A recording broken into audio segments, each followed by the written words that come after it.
So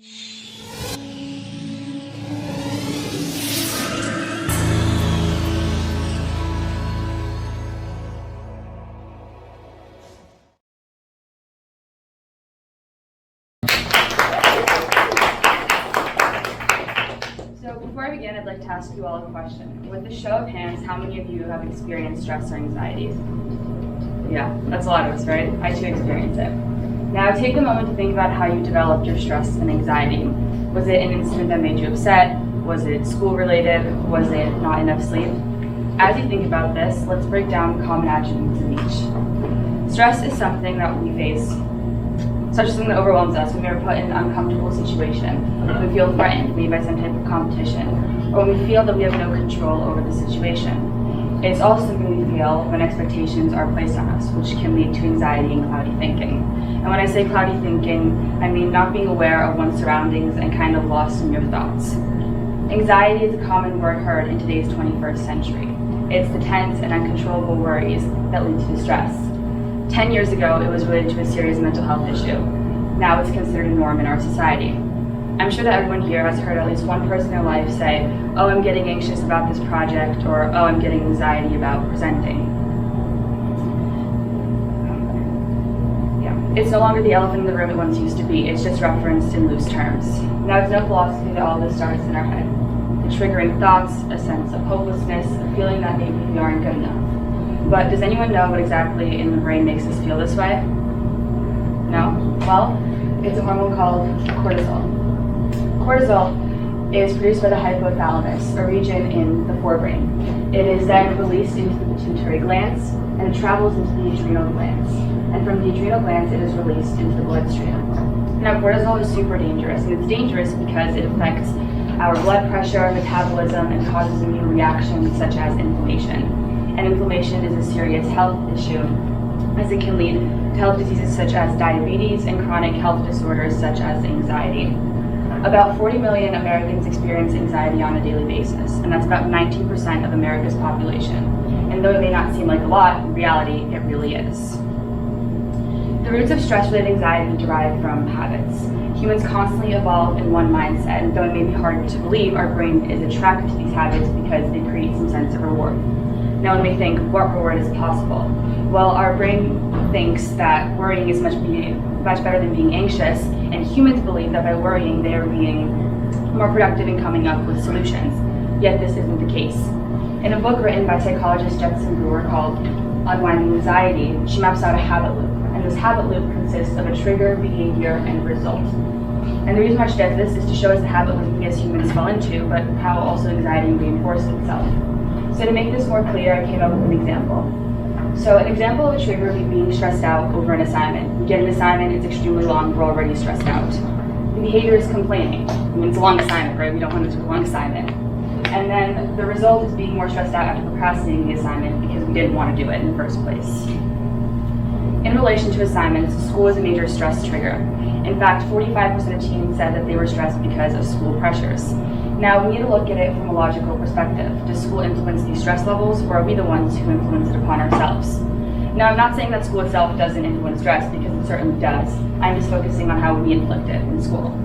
And so I'm sure that we can all agree that the three main factors that contribute to stress are procrastination, social media, and grades. Procrastination starts with us, and it is completely avoidable.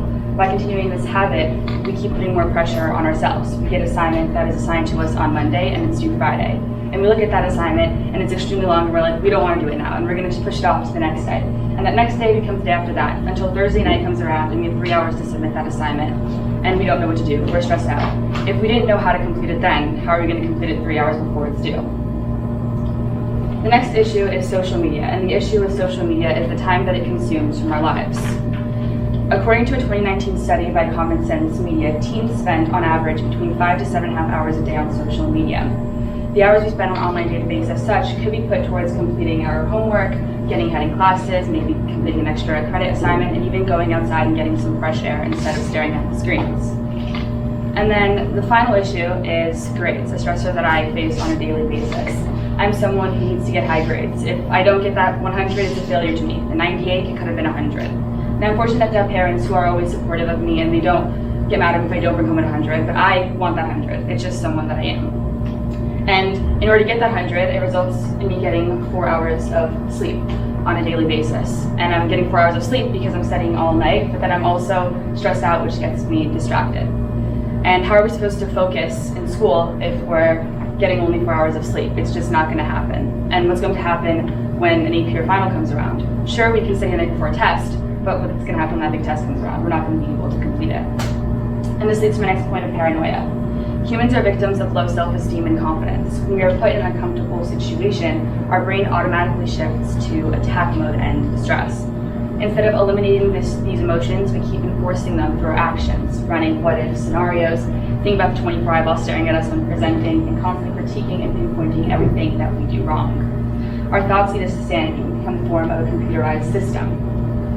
We stick to the same order every time a situation as such occurs, and we can't pull ourselves away from it because we repeat this pattern over and over and over again. When thinking about stress, I wondered what it looked like in men versus women and how we experience stress differently. And it was very interesting to see the disparities.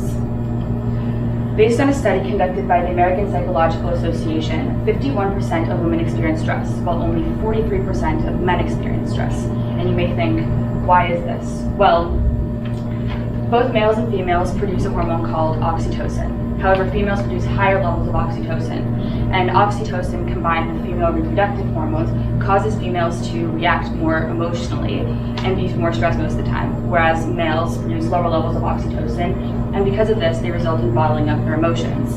On this graph, we can also see that men have a higher healthy stress level compared to women. Although it may be obvious, many refuse to acknowledge that they're the ones who keep stirring their stress pot.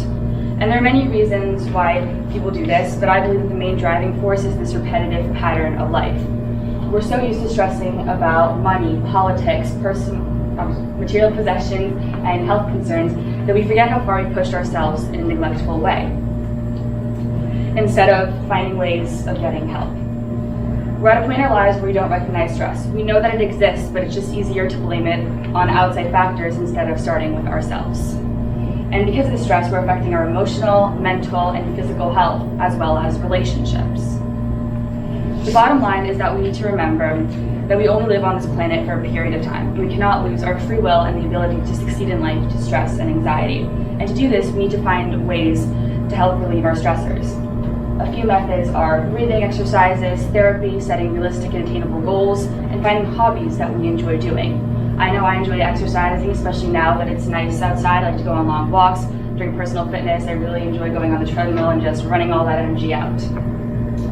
There's so much that we can do to eliminate the stress, but it all starts with us. It's the only way of escaping this life filled with unnecessary stress and being the victims of our minds. Once we acknowledge our stress and find a method of coping, that's when we can say that we're finally free. Stress is not an outside factor. It's one that is formed internally and enforced by the human mind. Thank you.